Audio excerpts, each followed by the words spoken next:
y desde ese momento eh, estuve radicado en Madrid.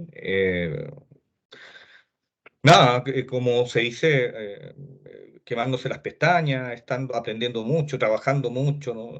Al respecto. Era complicado. Nosotros, en ese periodo también, el 2010, hubo una crisis económica en Europa, por lo tanto, por una parte también hubo un deterioro de la calidad de vida de las personas significativamente. Ya venía con un arrastre España de tasas de suicidios muy altas. El 2008 inclusive murió más gente en España que por suicidio que por accidentes de tráfico y por muertes en conflictos bélicos.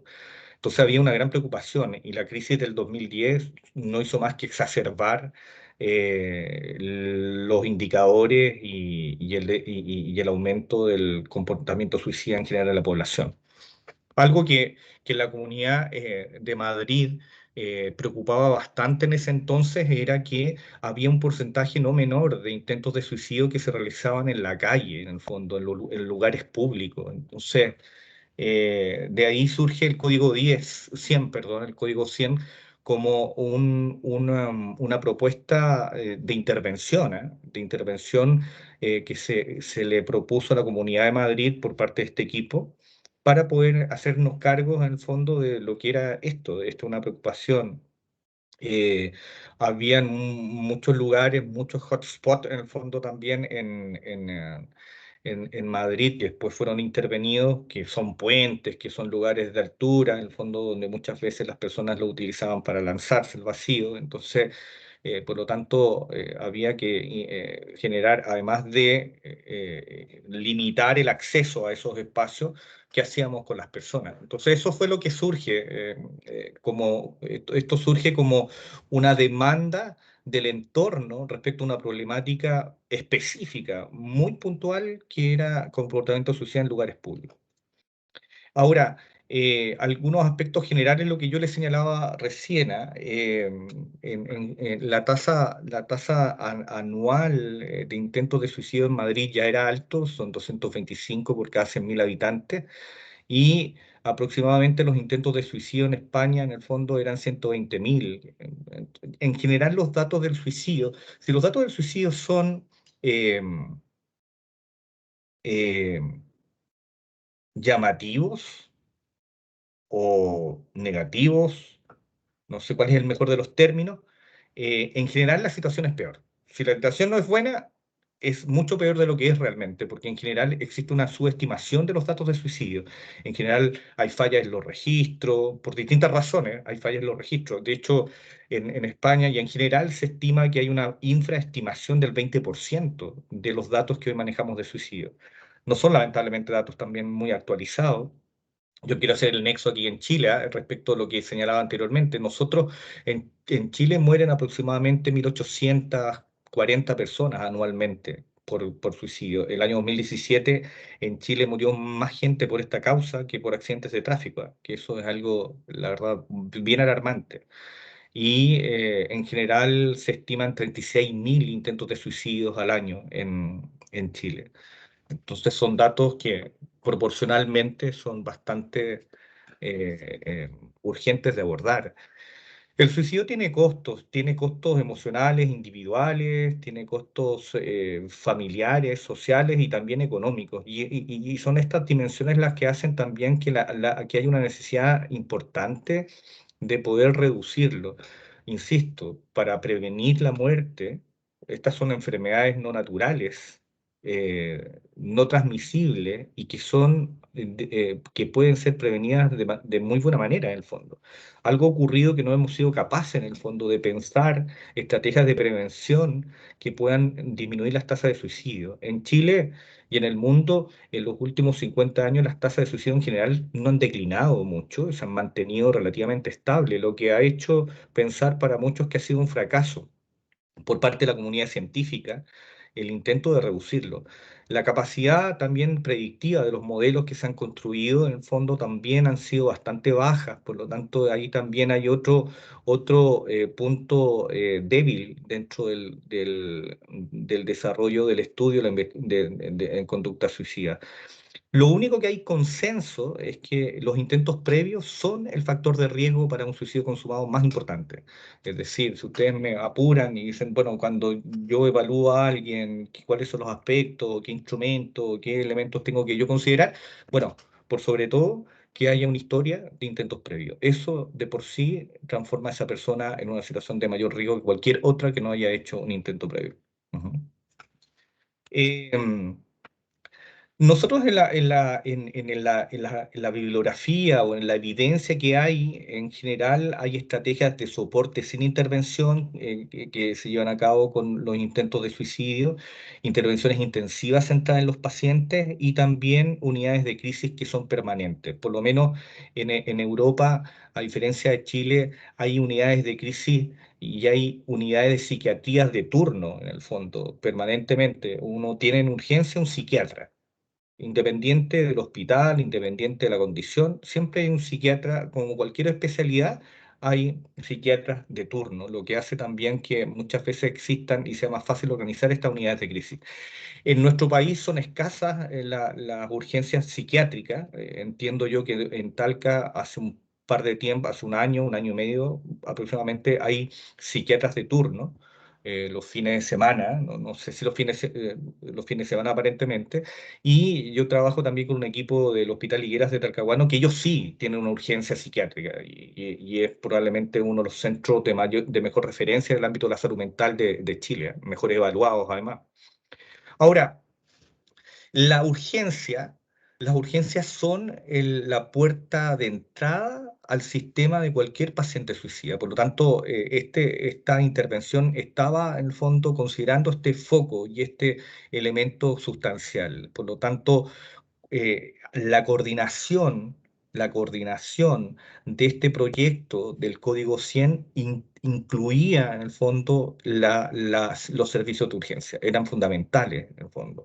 Primero, porque representan una oportunidad para poder implementar, para poder conocer de mejor manera quiénes son las personas que intentan suicidarse y por otra parte una identificación temprana respecto a los riesgos que estos presentan y de ese modo, en el fondo, poder reducir, disminuir los reintentos, en el fondo. Porque eso también hay todo un fenómeno importante, de quien hay muchas personas que repiten los intentos de suicidio. Y también en el campo de la suicidología es un subgrupo al cual le hemos prestado también mucha atención, pero todavía no hemos descifrado bien cuáles son las características diferenciadoras respecto a las personas que hacen un intento, respecto a aquellos que hacen que dos, tres, cinco intentos y la verdad es que no han sido concluyentes los hallazgos. Esta es la estructura. Nosotros teníamos la Fundación Jiménez Díaz, que es la que nos albergaba en términos estructurales. Nosotros coordinamos a través de esta clave que era Romeo, en el fondo, había un preaviso de traslado de un paciente psiquiátrico en los lugares en la vía pública. El SAMUR es un servicio de asistencia municipal de urgencias y rescates que está en la Comunidad de Madrid. Ellos eran los que en general, a ellos se les llama en el fondo para poder denunciar un acto suicida en la calle y ellos eran los que, bueno, ellos fueron capacitados y eran la primera línea en el fondo respecto a la atención del paciente. Este SAMUR o este equipo compuesto por paramédicos, psicólogos, sociólogos, era una unidad bastante amplia, llegaban y evaluaban al paciente. Lo evaluaban a través de la SAP-Person, que es un instrumento que está siendo usado en Chile, que evalúa 8 puntos respecto a la escala de riesgo suicida, y además la entrevista neuropsiquiátrica que nos permitía en el fondo también tener un diagnóstico psiquiátrico inmediato. El SAMUR se hacía cargo del paciente y había un aviso a través de la clave Romeo para el psiquiatra de turno de la Fundación Jiménez Díaz y ahí se hacía una recepción.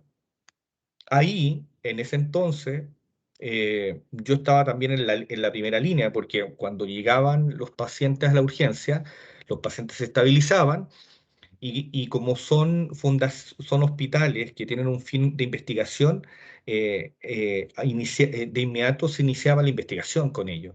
Yo era parte de las personas del equipo que aplicaban protocolos de evaluación a las personas post intentos de suicidio.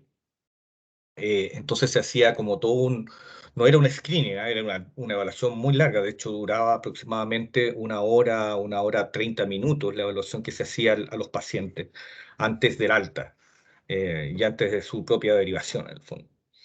Estos cuando, cuando uno está en el ámbito clínico, y es algo que yo echo de menos aquí en Chile, es que nosotros la investigación en salud, eh, o sea, en los hospitales no hacen investigación, son las universidades las que hacemos investigación y no tenemos este puente entre el quehacer clínico cotidiano, por ejemplo, lo que le estoy contando yo, que este hospital, además de atender profesionalmente y todo al paciente y se instalan programas, se hace investigación. Entonces en Chile no se da ese puente, entonces es bastante más complicado. Esto mismo en Chile es burocráticamente mucho más complicado de llevar a cabo. Y la facilidad que teníamos en Madrid era que todo estaba como bien centralizado, entonces la toma de decisión era mucho más fácil y los actores intervinientes estaban todos en la misma red, entonces no había, todos se conocían y todos sabían que era un tema importante. No estoy diciendo que en la región del Maule o en Chile no crean que esto es un problema importante. Lo que pasa es que sí, se piensa que es un problema importante, pero la burocracia es tal para diseñar este tipo de intervención que ahí es donde hace falta este nexo. Y eso es parte también de lo que ha hecho la universidad en los últimos años, hacer un nexo entre la comunidad y la investigación, que es parte también de la responsabilidad nuestra. ¿Qué hacía este programa? Bueno, llegaba la persona, se estabilizaba, se evaluaba y se hacía se identificaba al paciente y se veía si el paciente era parte de algún centro de atención o no lo era. Si era parte de un centro de atención, se informaba a ese centro de atención y se le coordinaba una consultoría ambulatoria en un plazo de 72 horas como máximo. Esa persona tenía que ser evaluada, reevaluada por un psiquiatra, por un médico. eh, y ingresaba, insisto, retomaba el tratamiento o bien ingresaba al programa de intervención que la misma fundación había incorporado que estaba dentro del Código 100. El código 100 también incluía un seguimiento telefónico a 72 horas, que era el constatar en el fondo que la sesión, que la consultoría se había llevado a cabo a 30 días, 6 meses y 12 meses para ver en el fondo qué ocurría con este paciente suicida. La atención ambulatoria especializada también se le brindaba, en el fondo, se le brindaba un psiquiatra en la fundación para asegurar la continuidad de los cuidados y para garantizar, en el fondo, la adherencia al tratamiento. Y por otra parte, que una de las grandes falencias que hay, y ya se van a dar cuenta de los resultados obtenidos, es que muchas personas que hoy sufren algún trastorno psiquiátrico no han sido diagnosticadas y no son diagnosticadas, por lo tanto no están recibiendo un tratamiento oportuno, farmacológico, psicoterapéutico, y eso hace mucho más compleja la situación de estas personas. Eh, los resultados obtenidos eh, a esa fecha, es porque esto es un proyecto que se inicia el 2013. Yo participo de este en el 2000, sí, 2013, 14 y el 15 en el fondo ya, sí, el 2014 se empiezan a analizar los primeros datos. Es decir, 115 pacientes completaron el protocolo en ese momento, de los cuales 35 pacientes realizaron lamentablemente un nuevo intento, el 18%. Estamos hablando de una cifra relativamente esperada. Solamente 5 personas murieron, 2 suicidios y otra no se logró confirmar la causa. Y aquí era el dato que recién les señalaba. 96 pacientes de los 115, es decir, el 83,5%, no estaba recibiendo en el momento algún tipo de tratamiento farmacológico o psicoterapia. Y de todos estos pacientes, casi el 50% no continuaron en el programa o fue difícil de contactarlo. Los pacientes suicidas son complejos y no es suficiente que una sola profesional se haga cargo de esto. Por lo tanto, necesitamos siempre tener equipos de profesionales detrás de un paciente de estas características. No es suficiente, insisto, un solo psicólogo, no es suficiente un solo médico, sino que es necesario un médico, un psicólogo, un psiquiatra para poder, por lo menos, también enfermeros, trabajadores sociales, en el fondo TENS, que puedan hacerse cargo interdisciplinariamente de estos pacientes. Ya les voy a contar, bueno, más adelante, pero esto estamos hablando de 2015, ¿ah? Harta agua ha corrido bajo el puente desde ese momento en términos del desarrollo de mi investigación. Contarles que el grupo SAMUR, el grupo de intentadores de suicidio en lugares públicos, se detectó que eran mucho más frecuentes los diagnósticos en el eje 2, y el eje 2 del DSM es trastornos de personalidad, niveles mucho más bajos de autocontrol, según el BIS, que es una escala de impulsividad.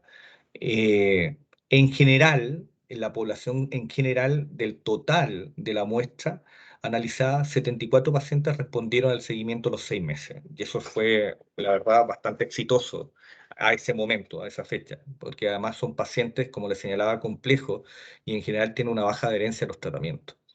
Solamente 2 personas consumaron el suicidio, y la verdad es que el porcentaje fue bastante bajo.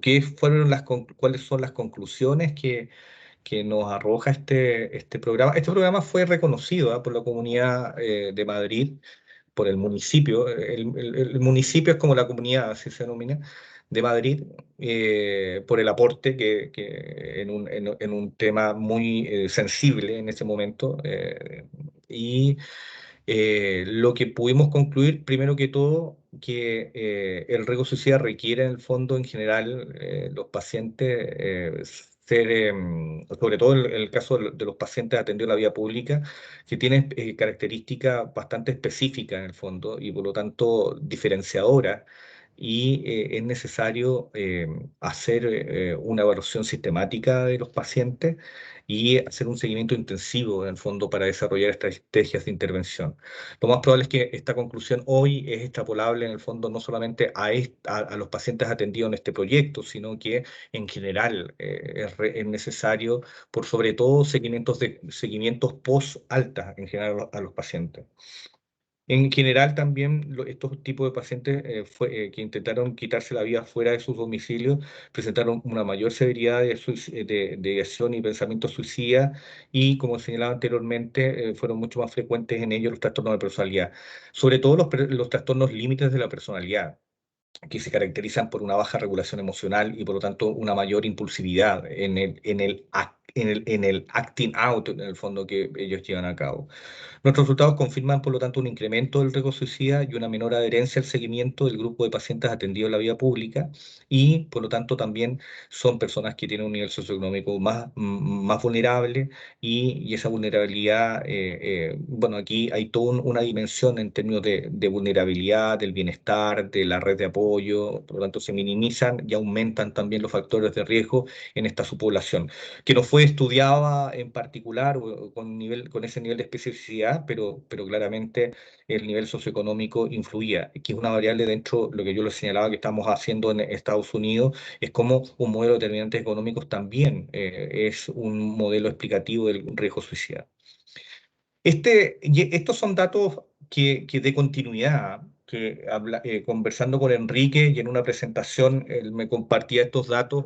eh, este es un estudio que continuó hasta el 2017. Finalmente se evaluaron 1.492 personas. Fue un estudio que tuvo una baja recaída respecto a estudios previos, y se demostró que la psicoterapia individual, que era parte fundamental de la intervención y del contacto, del seguimiento vía telefónica, aseguraba un mejor resultado respecto a la disminución de los riesgos suicidas en esta población. Eso creo que es súper concluyente y muy potente. Y esto es un dato básico para extrapolarlo a nuestro país. Nosotros en Chile no hacemos psicoterapia en la atención primaria de salud. La atención primaria de salud también es la primera puerta de entrada a los pacientes en general y sobre todo a los pacientes suicidas, pero dadas las condiciones en que nos encontramos a nivel país, se hacen solo controles psicológicos, pero no se hace psicoterapia. Y el seguimiento telefónico, que esto no es tampoco tan complejo, todavía no se ha implementado. No hay un programa tan eficiente todavía en Chile o mejor dicho, no hay un programa que pueda hacerse cargo de estas dimensiones que a partir de este estudio del Código 100 realizado en Madrid podría ser de utilidad para una aplicación en Chile. ¿Por qué no se ha podido? Eso da como para una gran conversación en términos de su aplicabilidad en Chile. Eso quería compartir con ustedes. Carla me señaló que era algo bien sucinto, así que espero haber sido capaz de compartir también un poco la trastienda de este artículo y bueno, y los resultados han sido bastante positivos y favorables en la evaluación por parte de los españoles. Muchas gracias por su atención. Gracias, Pablo.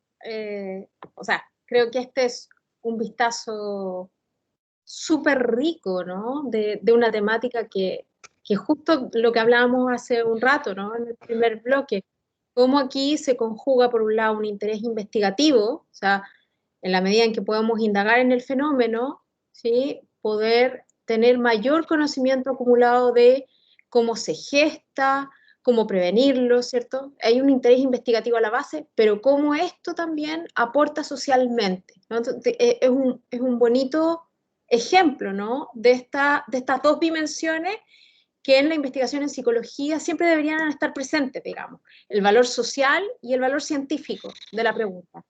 Leticia tiene la manito levantada. Hola, profes. Hola, profesor Pablo. ¿Qué Buenas tal? tardes. Bien, aquí. Tenía unas consultas respecto a lo que planteó ahora y a lo que, porque ya habíamos leído el texto antes. Tengo como unas pequeñas preguntas. Ya. La primera es que, ¿qué es la ideación autolítica? Aparece referido en el paper, en el Es que lo suicidio. autolítico es también entendido como una conducta suicida, de ¿Ya? autolesión, autolesiva. Ah, Autolítica, autolesiva. ya, profe. Es sinónimo, pero aludimos a eso. Es decir, hablamos de pensamientos suicidas Ya, cuando es profesor. autolítico. Otra duda que tenía era que ¿por qué la conducta suicida provoca una disfunción social? ¿En qué estaría basado eso? Porque también se asevera eso en el paper. Lo que pasa es que en el fondo de una persona que está pensando en quitarse la vida tiene una pérdida de soporte social en el fondo. Entonces, Ujú, eh, el comportamiento suicida es un fenómeno complejo de estudiar porque son múltiples dimensiones que están involucradas.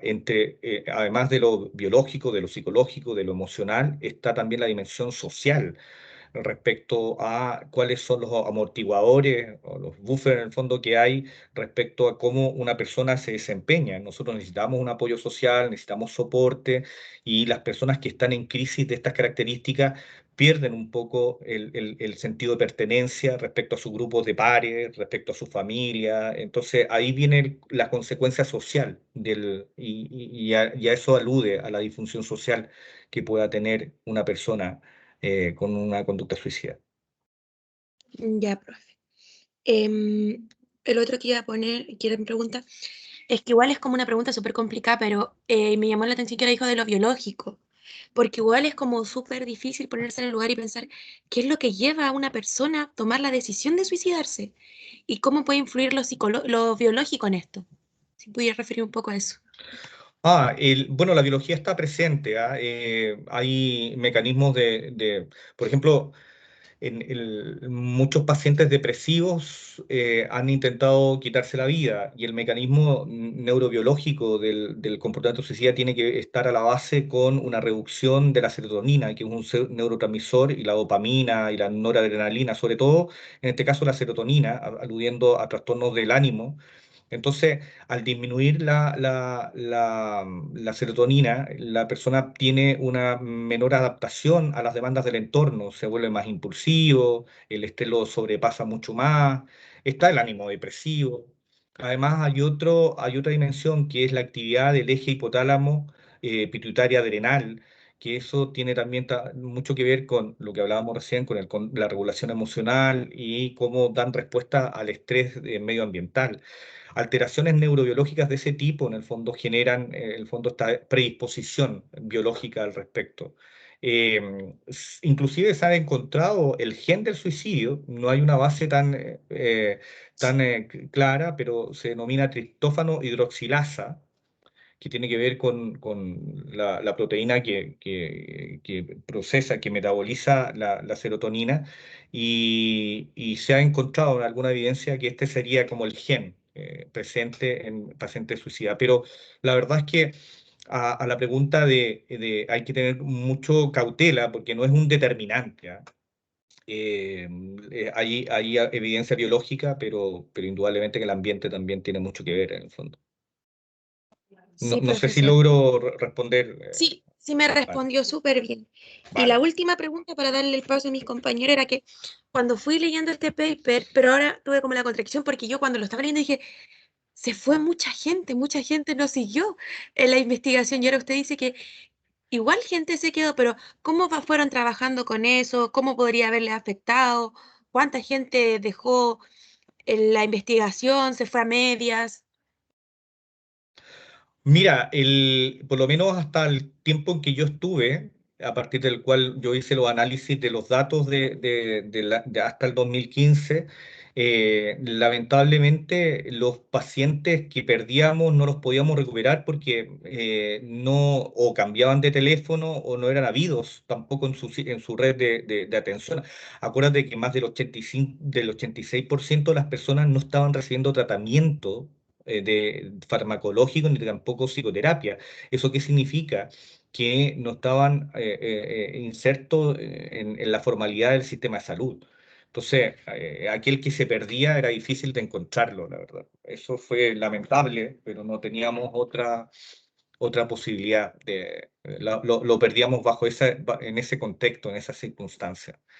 ¿Qué nos pasa? Yo la verdad debo reconocer que los equipos que llevan muchos años en esto, que era el equipo de Madrid, yo la verdad la pasaba mal, ¿ah? Que perder pacientes y muchas veces cuando yo tenía que aplicar los protocolos, se me acercaban a mí los familiares de los pacientes que habían hecho intentos autolíticos y me contaban también su historia, me contaban su vida y estaban muy angustiados. Lo que les señalaba en la línea de una de las slides era que tiene costos familiares, esto muy altos, emocionales. La familia no sabían cómo manejar y confiaban muchísimo en el equipo.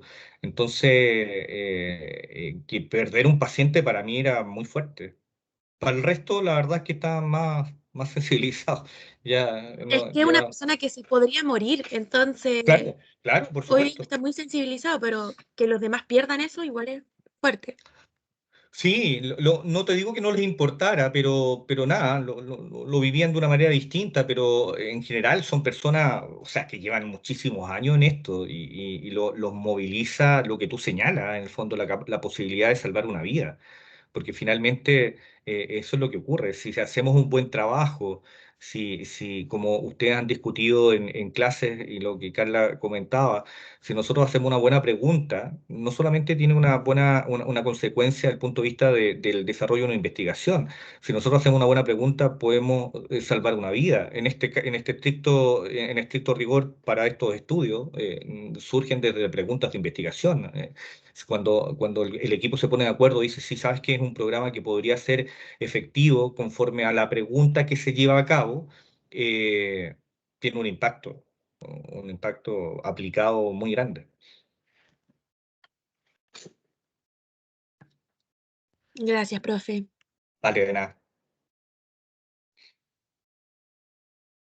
A ver si hay manos levantadas.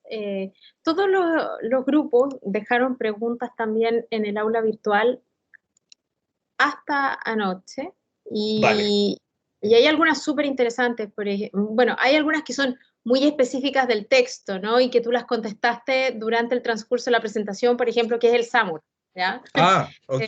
Ya, Ya, ya. cosas de ese orden, No, ¿no? bueno, Que nosotros en evidentemente Chile tenemos el SAMU, el SAMU, claro, así que es el una... equivalente. Pero, por ejemplo, hay una pregunta que hace el grupo 3 que dice, la variable de género junto a la etapa del ciclo vital en la que se encuentra inmersa una persona, ¿pueden convertirse en factores de riesgo que aumentan la probabilidad de producir conducta suicida a nivel de un individuo? Sin duda, sí. Hay un concepto que se denomina la paradoja del género. En el estudio del comportamiento suicida se identificó que los hombres se suicidan más que las mujeres y las mujeres se intentan suicidar más que los hombres. La razón, los hombres utilizan métodos más letales que las mujeres para hacer un intento de suicidio. En general los hombres o el método más utilizado es el ahorcamiento o armas de fuego, y en el caso de las mujeres principalmente usan fármacos, ingesta de fármacos para un acto autolítico. Entonces en eso hace la distinción. Por otra parte, también, si uno habla del género y uno lo amplía más a la diversidad sexual, también las minorías sexuales están hoy también en una situación de mayor riesgo de suicida. No por su, no por su orientación, sino que aquí nuevamente cómo la sociedad responde o cómo lo incorpora y cómo los integra a su dinámica social. Cuando tú expulsas a alguien, ya sea de la dinámica de la familia o que la sociedad en el fondo los discrimina por esta razón, indudablemente que se vulnera no solamente sus derechos fundamentales, sino que también su salud mental. La pregunta era de género y de la de edades, ¿cierto? Claro, edad Sí. y género, claro. Hoy en día Y, la población económicamente activa es la que presenta también mayor riesgo, ¿ah? Aunque en Chile en los últimos años la tasa de suicidio en la tercera edad ha aumentado, ha sido el grupo que ha tenido mayor aumento. Ahora la tasa es muy sensible a la cantidad de personas del grupo etario, en el fondo, como son mucho menos, en el fondo es más sensible la tasa, pero es un tema, en el fondo la tercera edad es hoy un grupo de riesgo, además de los adolescentes entre 15 y 19 años. El suicidio es la tercera causa de muerte en el mundo entre 15 y 29 años, la segunda causa, y la tercera entre 15 y 19 años en el mundo. estamos frente a un fenómeno que vale la pena investigar, digamos. Sin duda, sí, Ya son sí. términos de cifra.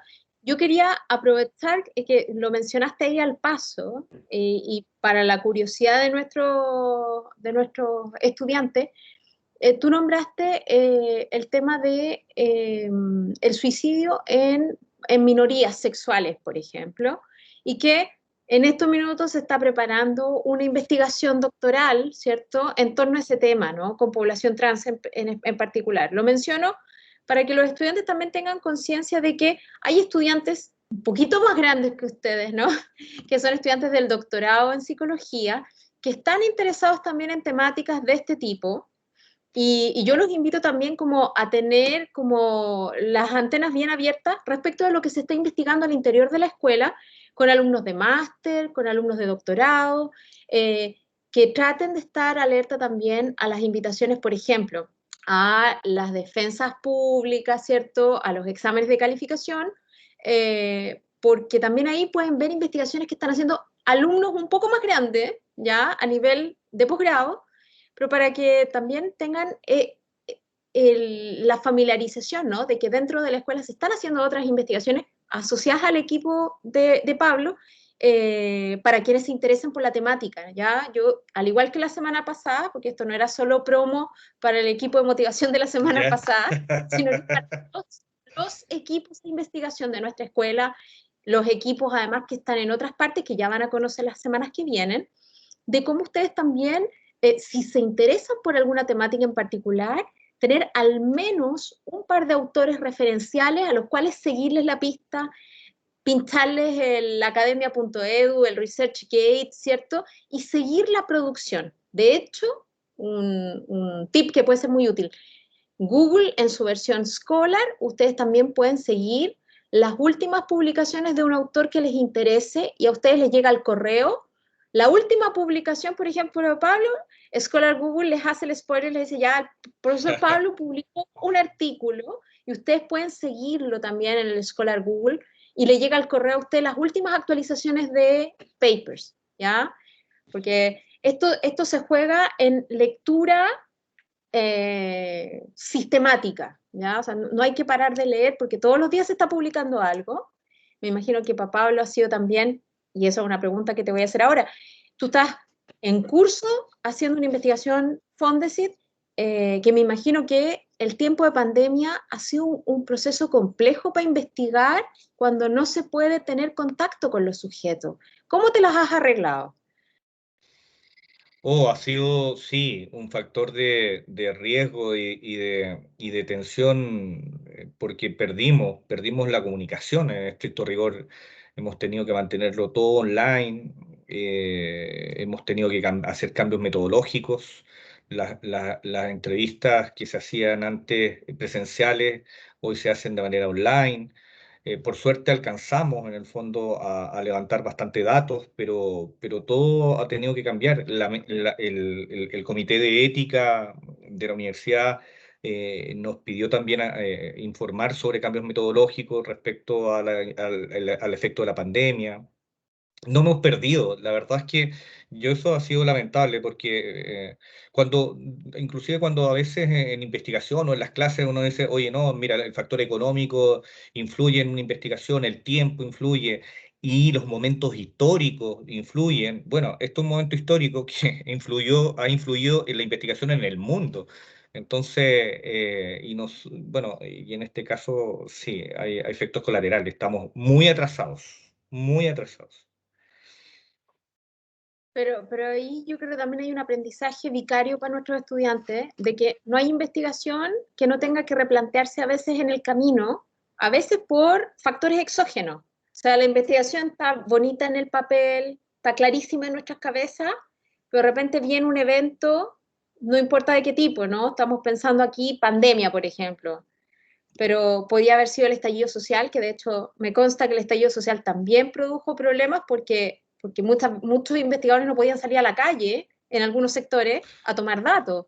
A nosotros nos O, afectó porque los papás ya no dejaban a los hijos salir. Desde el estallido social y después la pandemia influyó en la metodología. Ya los chicos no iban a controles, los mismos programas de salud mental dejaron de hacer atención. Entonces, que era nuestro nodo, era nuestro nexo, eso era el puente de contacto. Entonces, se cayó también ese puente.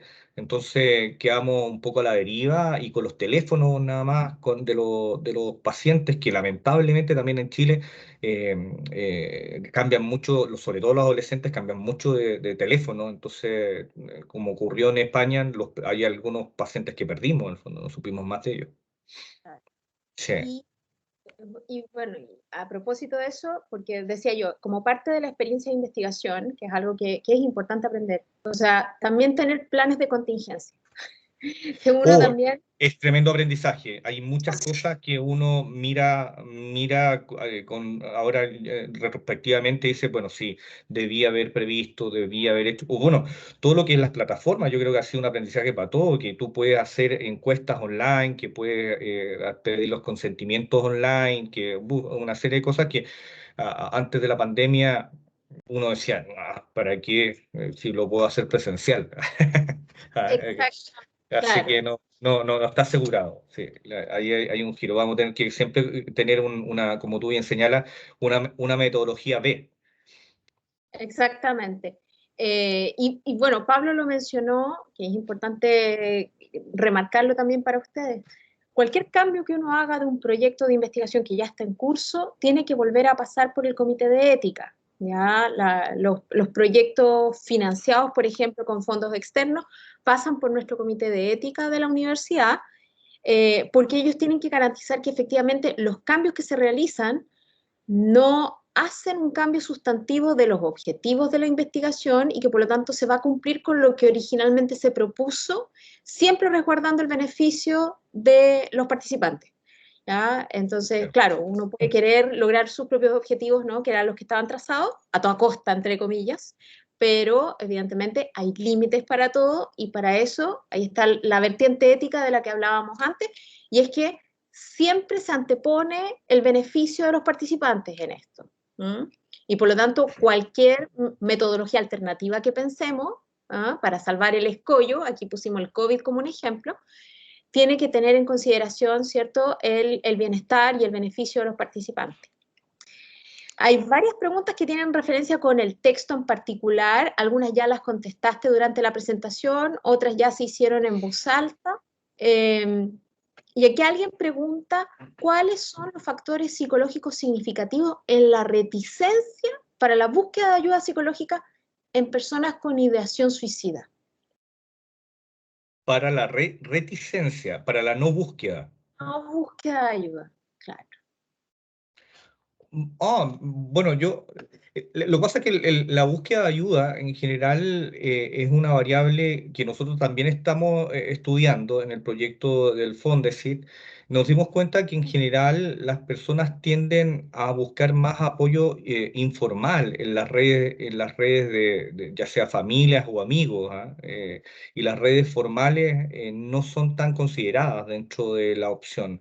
Ahora, criterios psicológicos, la verdad, probablemente una baja autoestima, una estrategia inadecuada de resolución de conflictos, sobre todo porque muchas veces se piensa que buscar ayuda no tiene mucho sentido o la persona estaría como subestimándose en el fondo si es que pide ayuda. Esto es un proceso, yo creo que es una consecuencia del proceso de socialización en el fondo. O sea, es como una debilidad tener primero un problema, aún más vergonzoso. La vergüenza, yo creo que también influye mucho en reconocer que uno tiene un problema. Y la vergüenza es una emoción secundaria súper potente, que ha sido poco estudiado, pero que tiene una incidencia importante en la estrategia de autocuidado y en la movilización en la búsqueda de ayuda probablemente tal. Eh, bueno, yo creo que eso, igual es buena la pregunta, porque no podría plantearte, tengo los perfiles de los repetidores, pero de los que no buscan ayuda, yo creo que principalmente lo que te señala, vergüenza, inadecuada estrategia de resolución de conflictos, trastorno psiquiátrico a la base, probablemente también estén involucrados, hayan pacientes con patologías duales, es decir, que tengan algún trastorno por consumo abusivo de alcohol u otras drogas, más un trastorno psiquiátrico, eh, un sistema de apoyo familiar inexistente o disminuido, porque eso también es importantísimo en la búsqueda de ayuda, sobre todo de adolescentes, en el fondo, haya eco al interior de la familia y un reconocimiento y una valoración también de la salud mental de las personas, de sus miembros. Eso podría decir. Sí, porque además tu caso es muy particular porque tú en este minuto estás abocado a población adolescente, Así es. donde uno asume, ¿no?, que hay una suerte de soporte familiar y muchas veces la derivación viene porque papá o mamá traen de la mano al chiquillo. Y que es distinto el caso de un adulto, ¿no? En donde sí, normalmente si llega, eventualmente llega solo, ¿no? Claro, O ahí hay claro, un cambio, ¿no? claro. Eh, veo la mano de Felipe levantada y la de Leticia. Felipe, Sí, profesora, solamente más que nada como para enriquecer el análisis, quería mencionar que otra variable también que se podría considerar en cuanto a la reticencia es el estilo de apego de la persona, en el sentido en el que los ¿Mm? estilos de apego más bien rechazantes también tienden a mostrarse más reticentes de lo que tiene que ver con terapias o buscar ayuda en Con la búsqueda general. de ayuda. Sí, Claro. tiene razón. Sí, gracias, Felipe. y ahí tenemos un candidato ayudante, ¿ah? Si Sin se duda, interesa. Eso sin es duda. otra Si yo, que yo lo que creo pasa que es que yo necesito también, al igual que tú, conocerlo, si nosotros nos conocimos en investigación básica, pero conozco las voces, no a todos les conozco los rostros, así que ya llegará el momento exacto. ¿No? de verlos.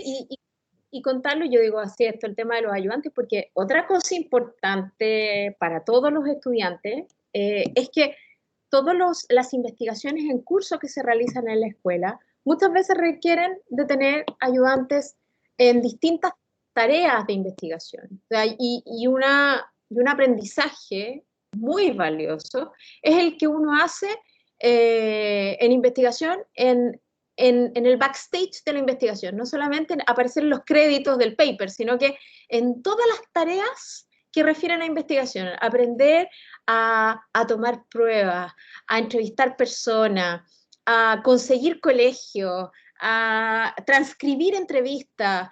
O sea, hay una serie de cosas, armar la base de datos o chequear la base de datos después que ya está armada, porque hay que hacer un doble chequeo para saber que todo está Claro, bien hecho.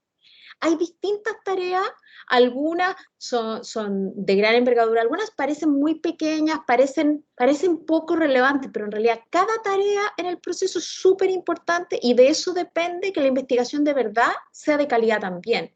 Entonces, también invitarla a estar como con las antenas bien abiertas y que cuando de repente sale un aviso de se necesitan ayudantes Fondesit con tales características para tal tema, bueno, ahí de repente presentar la candidatura para ser ayudante de investigación y aprender haciendo. ¿Ya? No, investigación se aprende haciendo investigación. ¿Ya? No se aprende con el manual. ¿Ya? El manual puede servir un poquito para hacerse la idea, pero en realidad la investigación se aprende haciendo. ¿Ya? Leticia. Profe, igual es una pregunta así como súper coloquial, porque igual siempre acá o en nuestro país, yo digo que dicen que las personas, como vemos los factores psicológicos, igual creo que influye el pedir ayuda como este típico dicho, no sé si usted lo escucha, que el que se suicida es un cobarde, pero yo digo que el que se suicida es un valiente, porque tomar la decisión de suicidarse es algo muy fuerte. Entonces, este dicho siempre como que yo creo que ha interferido en la búsqueda de ayuda, porque tener ese prejuicio, yo también vivo en el campo, es como un prejuicio muy presente que la persona que se suicida es un cobarde, pero yo creo que no es así. O la persona que se suicida o que intenta o que lo ha pensado es una persona que está sufriendo en el fondo, que tiene un dolor y que tiene una ambigüedad en términos de las razones para vivir y para morir, está en una ambivalencia emocional muy grande, entonces, y es un gran sufrimiento. Yo no podría ni clasificarlo ni de valiente ni de cobarde. Yo creo que son calificativos que no ayudan, que reducen la complejidad de una problemática e, insisto, de un dolor muy grande. Ahora, y cuando uno emite juicios de esas características, se está desentendiendo de la corresponsabilidad.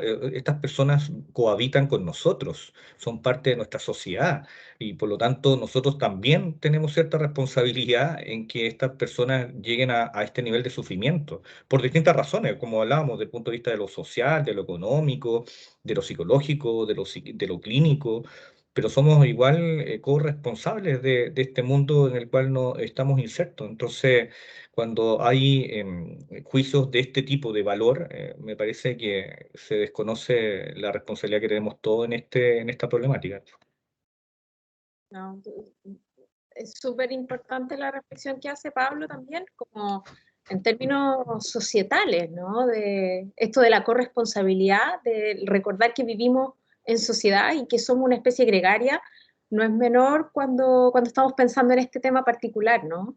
Me parece súper valiosa la reflexión. Hay una pregunta que nos lleva al tema así específico de investigación, que es una pregunta que plantea lo siguiente. A propósito del paper, y para estandarizar, si quisiéramos estandarizar esta intervención en nuestro país, preguntan, ¿es necesario someter a validación las subpruebas ejecutadas o estas ya se encuentran validadas?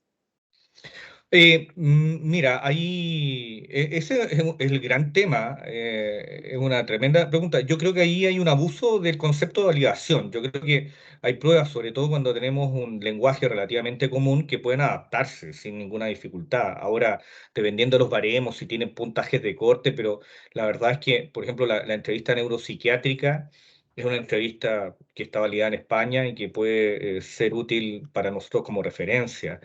Respecto a instrumentos, es posible que hayan instrumentos que no estén validados en Chile, pero hayan otros que sí están y que miden dimensiones similares. Por ejemplo, no sé, depresión, ansiedad, estrés. En el ámbito de la conducta suicida no hay problema, porque tenemos instrumentos que se han utilizado de manera transversal en distintos contextos culturales y en países en el fondo. Pero, pero para este estudio en particular es, o sea, además del screening que hizo el SAMUR en la calle, después nosotros hicimos, yo aplicaba un protocolo, pero que era una investigación mayor en el fondo. Pero si uno lo reduce, nosotros necesitamos identificar el riesgo, derivarlo a un psiquiatra, estabilizarlo y someterlo a terapia individual por un tiempo determinado y después un seguimiento por un tiempo determinado. No hay más que eso. Por lo tanto, ¿se puede replicar en Chile? Pero por supuesto, aquí en la región del Maule, por supuesto. Tú acabas de plantear una cosa que me hace pensar, ¿no? Que cuando hablamos de suicidio, tú mostraste que el equipo es un equipo con el que has colaborado, ¿no? En Estados Unidos o en España, pero son de la órbita occidental, digámoslo así.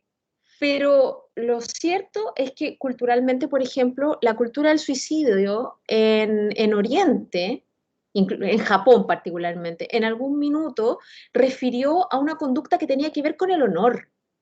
Allí hay, en tu experiencia, en tu conocimiento, ¿hay estudios transculturales que muestren estas diferencias al día de hoy, por ejemplo? No, no conozco estudios transculturales en ese sentido. Claro, tú señalabas la cultura, claro, oriental, que era el harakiri, que era claro, El, un máximo, ¿no? el máximo ofrenda en el fondo que se puede. No, yo creo que ahí no hay, no he leído, ¿ah? No es que no sé si existe, pero no he leído estudios transculturales respecto al concepto del suicidio, de la valoración. Ahora sí, históricamente ha ido evolucionando. Yo creo que hoy es menos la sanción social que hay respecto acuérdense que décadas pasadas había una sanción del punto de vista de la iglesia, siglos pasados también las familias de personas que se habían quitado la vida tenían que pagar y entregar en sus propiedades a la administración del territorio, en el fondo. Entonces, pero hoy yo creo que ha cambiado el concepto, pero es más bien intuitivo, ¿ah? No tengo una evidencia en términos de alguna investigación al respecto. Interesante lo que tú señalas, la verdad, cómo ha ido evolucionando. Felipe, ¿tiene la mano levantada?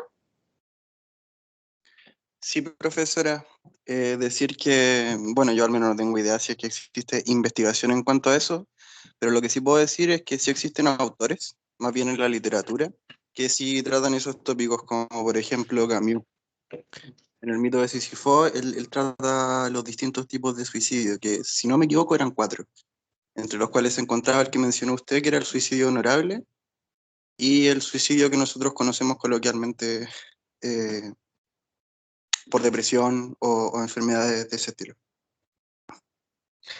Ahora, Durkheim, que es el estudio clásico de la sociología del suicidio en el fondo, también entrega una tipología de suicidio que tiene que ver un poco con lo que recién estábamos conversando, el suicidio altruista, que desde la teoría interpersonal de Joyner dice que aquellos que sienten que son una carga para los demás, en el fondo, es una dimensión súper potente también, cuando una persona, adolescente, adulto, quien fuese, dice: mira, yo pienso y siento que mi familia o mi esposa o no sé quién va a estar mejor si yo no estoy.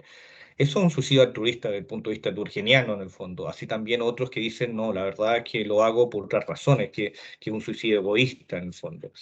Esas son las tipologías, pero insisto, yo no...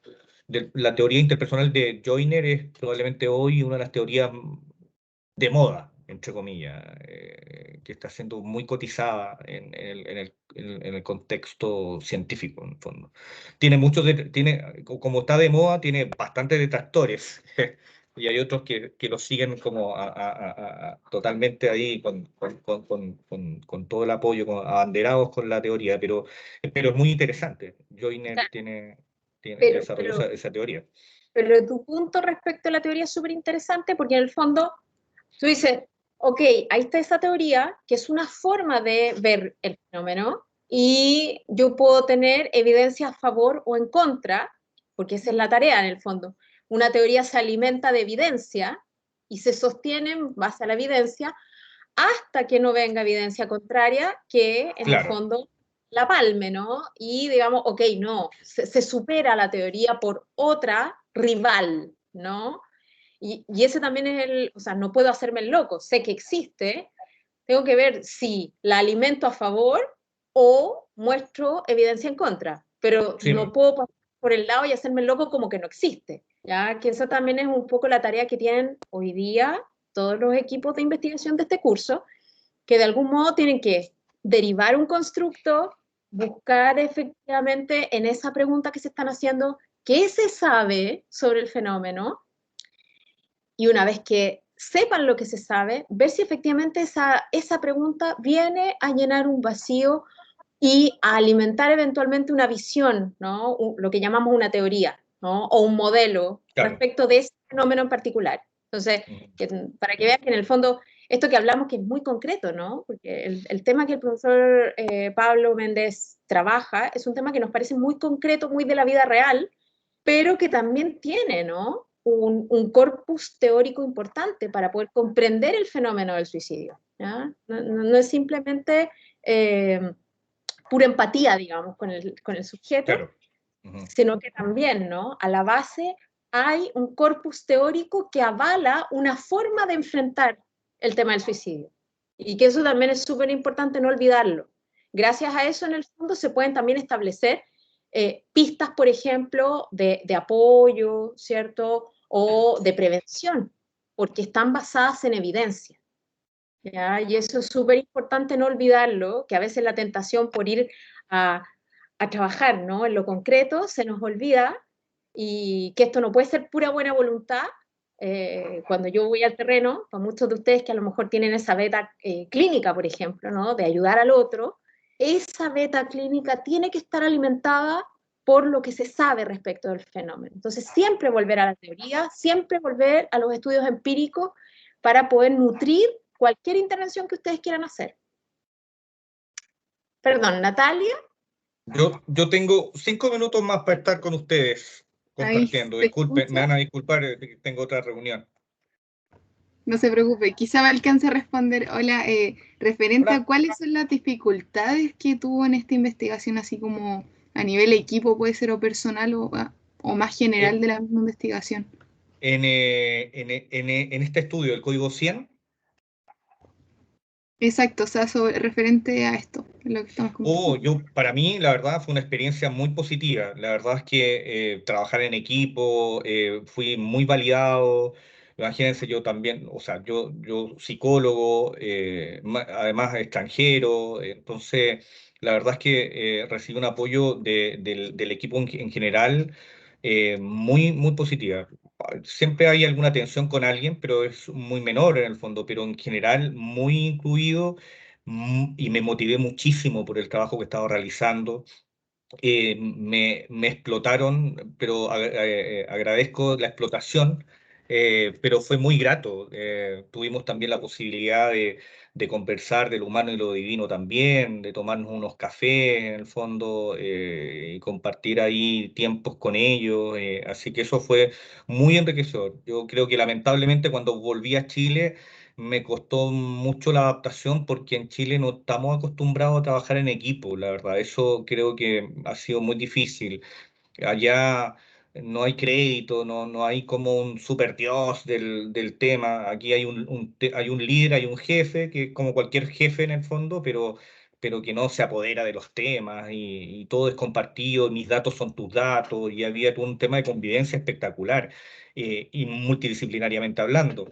Pero cuando llegué a Chile no se dio eso, no se ha dado todavía con la fluidez que uno quisiera. Y bueno, imagínense, ya han pasado eh, casi 10 años. Yo sigo vinculado con el equipo de Madrid, sigo trabajando con ellos, yo el año 2018 traje a Enrique a Chile, con otros miembros del equipo, otros que están en Francia también, han estado aquí en Chile. Entonces seguimos respetándonos mucho, y yo la verdad sigo siendo un aprendiz de ellos. La verdad es que eso no lo he dejado de ser, en el fondo. Bueno, sí, yo sé que hay más preguntas que quedaron ahí escritas. Yo me comprometo a mandárselas también a Pablo, que espero que las pueda ver. Vale. Y se amerita también, ¿no? Como lo hemos hablado en otras oportunidades, que eventualmente tener la confianza de seguir en diálogo con el profesor Pablo si les interesa la temática, porque insisto, esto es un aprendizaje permanente y lo ideal es que ya tengan eventualmente referentes de investigación si quieren, ¿cierto?, emprender una línea de investigación en alguna temática específica. Así que no me queda más que agradecerle a Pablo su generosidad, porque nos regaló parte de su tiempo, y yo sé que eso hoy día vale oro, el tiempo. Así que Pablo, millón de gracias. Y millón de gracias también a todos ustedes porque mandaron muchas preguntas, así que tu temática quedó ahí No, yo como... muchas gracias a usted y yo encantado de que se sumen. Yo, bueno, sin entrar al nombre, sí había una persona con la cual avanzamos también que le interesaba el tema, yo le compartí algunos papers, así que no, nosotros estamos para eso, para que como le señalaba recién, para trabajar en equipo y si ya se pueden formar en este tema o les interesa o tienen una idea al respecto, encantado. Estamos todos disponibles en el departamento en cada uno de los temas que desarrollamos de poder compartir con ustedes. En el fondo, ustedes son el futuro de la psicología, así que encantado de compartir con ustedes lo que uno ha aprendido hasta el momento. Así que espero haber aportado y agradezco de nuevo, Carla, tu invitación y nos vemos sin duda alguna cuando ustedes me convoquen, yo estoy. Muchas gracias, Pablo. Vale, ok, Que te vaya muy bien también en la reunión. gracias, cuídense, chao. Chao. Nos quedamos un ratito antes del cierre, ¿ya? Para tomar algunos acuerdos para la semana que viene, ¿ya? Nos quedan unos minutitos de clase. Lo primero, pensar que ya la próxima semana debiéramos trabajar en tutorías individuales. Por de pronto, ustedes, espero que todos tengan acceso en este minuto al Drive, ¿cierto? No lo tengo abierto en este instante, vamos a ver si podemos abrirlo. Acá está, ya lo pueden ver. Veo algunas caras aquí en el Drive que están en el texto. Espero que todos tengan acceso para que puedan revisar su pregunta, revisar el comentario que yo he dejado al margen y el ideal es que puedan revisar la pregunta, reformularla si es necesario. Si hacen alguna reformulación, cambiarle de color, por ejemplo, para que yo sepa que intervinieron y de esa manera yo lo vuelvo a ver y les vuelvo a dar feedback. Si ustedes responden a la pregunta que yo hice o al comentario, bórrenlo, ¿sí? Lo pueden borrar sin ningún problema desde aquí, eliminar el hilo, ¿cierto? En esos 3 puntitos que tiene ahí, simplemente lo borran y yo vuelvo sobre eso y les dejo otro comentario para que la próxima semana, la idea es que ustedes hagan también, ¿cierto? Revisan su pregunta, vuelven a hacer su ejercicio con las palabras claves en la base de datos para ver cuántas búsquedas tienen y así la próxima semana nos encontramos para poder hacer revisión de sus proyectos por grupo durante toda la primera parte. Ya nos vamos a encontrar todos juntos, pero voy a separar salas y poder mirar los avances individuales. Carla. Profesora, ¿me escucha? Perfecto. Profesora, tengo una duda con respecto a la observación que usted nos dio a nosotros. Ya. Por ejemplo, nosotros somos los que queremos ver los avances, no, el consumo de la micoterapia para mejorar deterioro cognitivo leve. En Chile, no sé si lo vio. Usted dice focalizar mejor la investigación, sugiere integrar la dimensión en los... ¿cuáles esperan que sean los beneficios cognitivos, emocionales o sociales? ¿Hay antecedentes a la literatura que la respalden? O sea, ¿cómo puedo formular la pregunta de investigación metiéndole eso que usted me puso ahí? No, trato de entenderlo y no... A ver, la pregunta está bien formulada en ese sentido. ¿Qué beneficios podría aportar la micoterapia? Se entiende qué es lo que uno anda buscando, ¿sí? El tema es si ustedes ya han hecho revisión de la literatura sobre el tema, qué han encontrado sobre el tema y finalmente, ¿qué es lo que les interesa? ¿Ya? ¿Les interesa el deterioro cognitivo? Estamos hablando de envejecimiento cognitivo, me imagino, ¿sí? No, el deterioro cognitivo leve es mayor al envejecimiento cognitivo, como un poquito más avanzado. Perfecto. Ahora, Porque uno si lo que se... les... yo entiendo que el beneficio principal debiera estar a nivel cognitivo, supongo yo. Ujú. Pero profesora, eso lo abordamos en el marco teórico del trabajo anterior con el profesor Eugenio, en el cual abordamos que en Chile no habían tratamientos médicos o tratamientos alternativos para, para tratar y para mejorar el deterioro cognitivo leve. Y también abordamos que la sociedad cada vez más adulto mayor, cada vez hay más adultos mayores que niños nacidos, y abordamos eso, los temas sociales, que, que las personas fueran independientes, que no se llegara a ese punto de la dependencia o la demencia senil. Abordamos a ese punto, abordamos al área cognitiva, abordamos los dos puntos en el marco teórico, y ahora, ¿cómo lo puedo formular eso a la pregunta? Eso es lo que no entendía. Y sí pudimos revisar literatura con respecto a eso, que respalde el estudio en otros lugares. Perfecto. Entonces, a ver, en algunos casos, ya, fíjense que lo que ustedes tienen que llegar a formular es una investigación, ¿cierto? Hasta el marco metodológico, porque evidentemente no va a haber trabajo de campo. Si en algunos casos han contado con suerte en la búsqueda bibliográfica, en el avance de las lecturas y sistematización, es probable que incluso solo tengan que profundizar un poco más y el trabajo está prácticamente listo, ¿ya? Cada caso es un mundo distinto, ¿ya? Pueden estar en niveles de avance distintos y en el caso de ustedes, así como lo relatas, en una de esas ya la revisión de la literatura está lista, ¿ya? Y recuerden que la revisión de la literatura y, ¿cierto?, la relevancia del estudio van un poquito de la mano. Yo puedo saber cuán relevante es mi pregunta de investigación cuando tengo el mapeo de la literatura listo y puedo decir, mira, aquí hay un vacío, esto no se sabe. ¿Mm? Y entonces, Claro, por- pues el vacío que encontramos nosotros es que en Chile no hay tratamiento para mejorar y prevenir la demencia senil. ya, pero ¿qué se sabe de la literatura? Es decir, la literatura internacional muestra que hay efectos de esta terapia a favor, digamos, ¿Sí? deteniendo el deterioro. Ya, y entonces, pero entonces la Sí, pregunta es, ¿qué beneficios hay tiene? estudios. Lo que pasa es que quiero llegar a lo siguiente. Si se sabe que el tratamiento tiene efecto, ¿sí? Entonces no hay una pregunta de investigación en el sentido de que ya sabes que tiene efecto. ¿El paciente chileno es distinto del paciente, no sé, neozelandés o finlandés o donde sea que se hayan hecho las investigaciones? Es que, Dependiendo del punto de vista que se le analice, porque el tema educacional se podría decir que sí es diferente, la alimentación es diferente en el paciente chileno que en el paciente chino.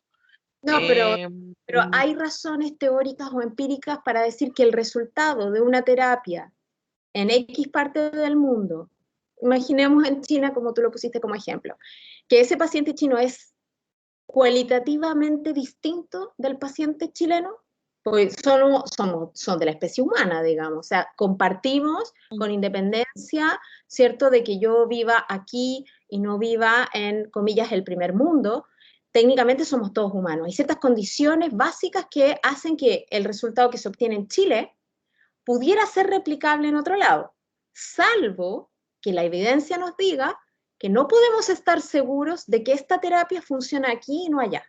¿Me doy a entender? Sí, pero como que me enredé más. Ya, es que por eso quiero complejizar un poco la pintura porque tengo que ver el texto, evidentemente, pero tú esperas, o el grupo espera, que esta terapia tenga efecto cognitivo, ¿sí? Para detener, Cognitivo y social. ¿perdón? Cognitivo y social. Ya. Entonces, en tu revisión de la literatura, me imagino que hay evidencia que demuestra que este tipo de terapias ha tenido resultados en ambas dimensiones. No, solamente en el área cognitiva tenemos evidencia nosotros. Ya. Entonces, lo que van a testear es cognitivo más social y la parte social sería la novedad científica de tu pregunta. Ya lo entendí. porque de lo cognitivo tú ya tienes evidencia y dices, nosotros podríamos esperar que estos resultados sean replicables en Chile. Yo puedo trasladar ese resultado a Chile, traducirlo. Yo puedo esperar que sí, que se replique la experiencia, porque el paciente de allá no es tan distinto del nuestro.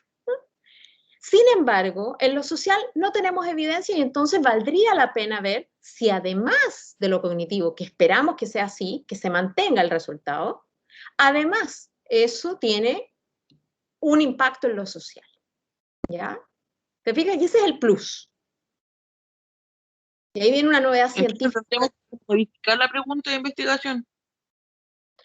Tú puedes perfectamente indicar que esperas beneficios cognitivos y sociales y ponerle apellido a ese beneficio. Con eso además lo acotas, ¿ya? Y focalizas tu pregunta. Nadie te va a pedir nada más porque tú dices, yo me voy a centrar en lo cognitivo y lo social. Ni más ni menos. No me pide otra cosa. ¿Te fijas? Porque también la pregunta tiene que ayudar a rayar la cancha, en buen chileno. ¿Ya? Tú le dices al lector, a mí me interesa esto y esto. No me pida más allá porque yo no se lo he prometido. Eso es súper importante cuando uno plantea una pregunta, porque en el fondo uno está haciendo una apuesta, está haciendo una propuesta y espera que el lector lo lea y diga, ya, yo me voy a esperar, mis expectativas son que me van a responder a esto, ni más ni menos, no le voy a pedir más al investigador. Entonces también revisen su pregunta para no despertar falsas expectativas. Eso es súper importante en una buena pregunta de investigación. Entonces lo que yo les pido es que revisen su pregunta, revisen sus palabras claves, a propósito de lo que estábamos viendo de los constructos, vuelvan a hacer la revisión en bases de datos, pero esta vez con la palabrita clave que dijimos hace un rato, ¿no? Pónganle review, pongan metaanálisis, por ejemplo, y con eso van a lograr hacer más eficiente su búsqueda, porque si hay al menos una revisión, alguien hizo la pega de resumir todo lo que se sabe sobre un fenómeno, y entonces a lo mejor tienen 10 años de investigación resumidos en un paper. Eso es maravilloso porque en el fondo se ahorran muchas horas de lectura, muchas quemadas de pestañas, ¿sí? Y ese paper en particular, léanselo todo, de punta a cabo, discútanlo. Ahí está lo esencial que deben saber. Normalmente las revisiones dicen, se hace de este año a este año, entonces también saben ustedes, ok, son los últimos 10 años de investigación. Y eso les permite tener un cuadro más o menos amplio de qué es lo que se sabe y por lo tanto proyectar qué es lo que no se sabe.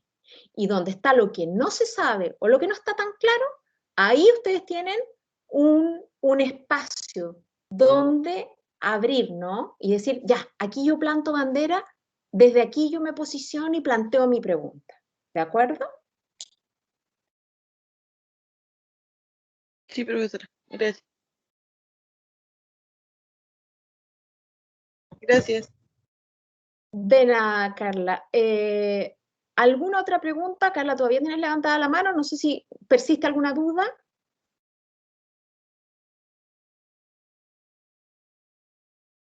No, profesora, la bajo al tiro.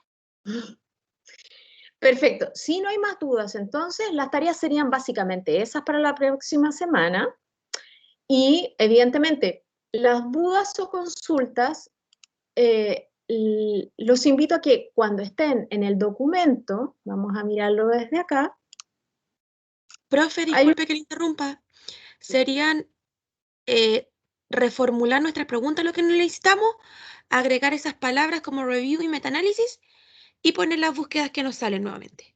Exacto. Cuando estén con sus términos de búsqueda, lo ideal es que los pongan entre comillas, ¿sí? Este tipo de ansiedad, ¿es alguna ansiedad en particular? ¿Tiene algún apellido o es simplemente ansiedad? Eso tienen que definirlo.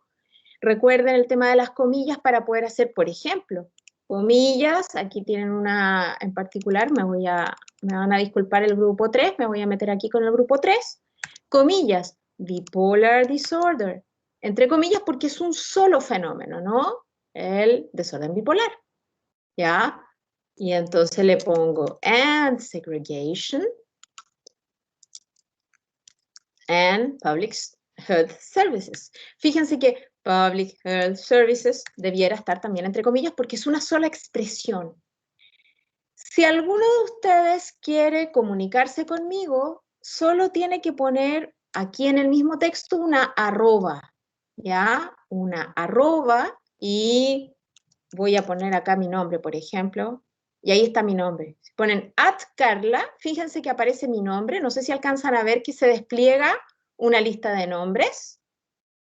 Lo mismo pueden hacer con ustedes, los compañeros que están, si es que están trabajando Sí, de profe. manera, si están trabajando de manera asincrónica, y no todos se pueden meter al mismo tiempo, ustedes pueden taguear a su compañero o compañera, oye, ¿qué tal te parece esto? ¿No? Y tú tagueas a tu compañero y entras en diálogo, aunque sea de manera asincrónica, ¿ya? Eso también les ayuda a manejar mejor los tiempos de trabajo, ¿ya? Lo mismo, si quieren comunicarse conmigo, es muy rápido que me tagueen en el texto e inmediatamente me va a llegar un correo a mi casilla que me va a avisar que alguno de ustedes me dejó una pregunta y yo puedo ir al texto, ¿vale? Así que dejo eso para que entonces puedan seguir trabajando y nos vemos, si todo va bien, Dios mediante, la próxima semana. Espero que estén todos muy bien, espero que ya estén por lo menos vacunados con la primera dosis, ¿ya? Y si no lo han hecho, ojalá que les toque pronto. Francisca, ¿tú quieres preguntar algo? Sí, profe, cortito, me quedó la duda. Entonces, para buscar esas palabras, ¿se tienen que escribir igual? ¿Metaanálisis y review? Sí, porque si no, el buscador no te va a dar nada. Es decir, si yo pongo simplemente mis palabras clave, ¿ya? Aquí pusimos bipolar disorder, puso alguien, ¿cierto? ¿Ya? Y pone bipolar disorder. Y lo vamos, mira, vamos a hacer un ejercicio práctico que es más rápido para que lo vean. Fíjense que si yo pongo, ahí está, ¿cierto? Vamos a buscarlo a la bruta, ¿no? En Scholar Google simplemente. Y yo pongo comillas, bipolar disorder, ok. Y entonces lo pongo con comillas, ¿no? Para que no se subentienda que quiero eso, ¿no? Fíjense que salen, lo ven ahí, ¿no? 1.390.000 resultados. ¿Ya? Aun cuando tengan la mejor de las voluntades y digan, no, si yo me lo voy a leer todo. ¿Mm? Los compañeros ven, es que yo veo negro. No sé si se me fue el internet de nuevo. No sé, Sí los se ve, compañeros, Yeti. sí se ve. Sí se Ah, ve. ya mi internet. Ay, sí, ahora, disculpen, disculpen. Disculpen por interrumpir. Si yo pongo entonces bipolar disorder, con comillas y todo lo demás, fíjense, 1.390.000. Vamos a tratar de acotarlo desde el 2017. 41.700. Le vamos a quitar las citas. Ya, 28.900. Incluso con la mejor de las voluntades son 28.900 resultados para revisar.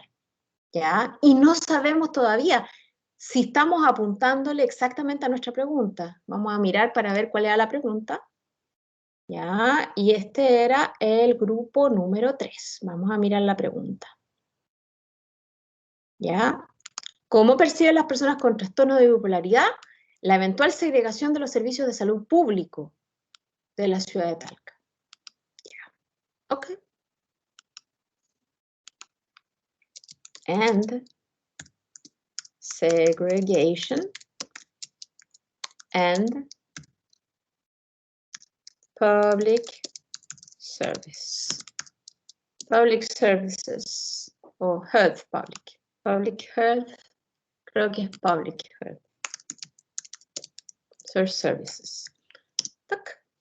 Fíjense que ahí ya bajó a 31. Porque los pusimos entre comillas, ¿cierto? Y siempre el operador booleano siempre lo ponemos en mayúsculas, el AND en este caso.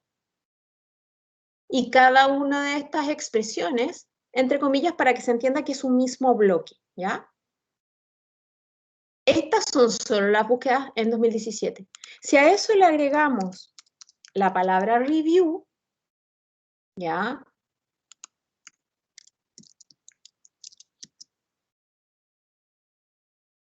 Va a aparecer aquí Dictionary of Public no sé si nos sirve. Not peer review, ok.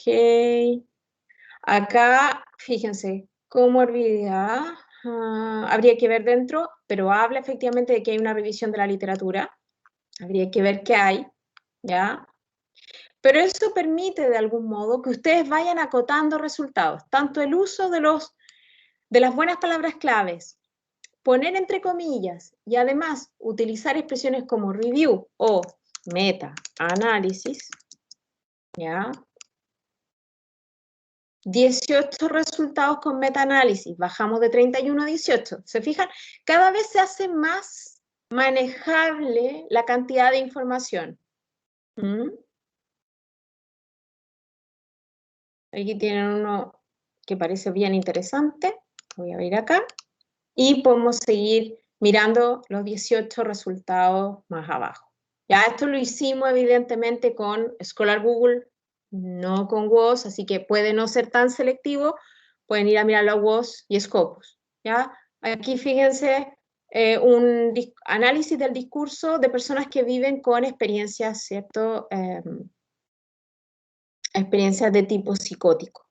Es una tesis doctoral.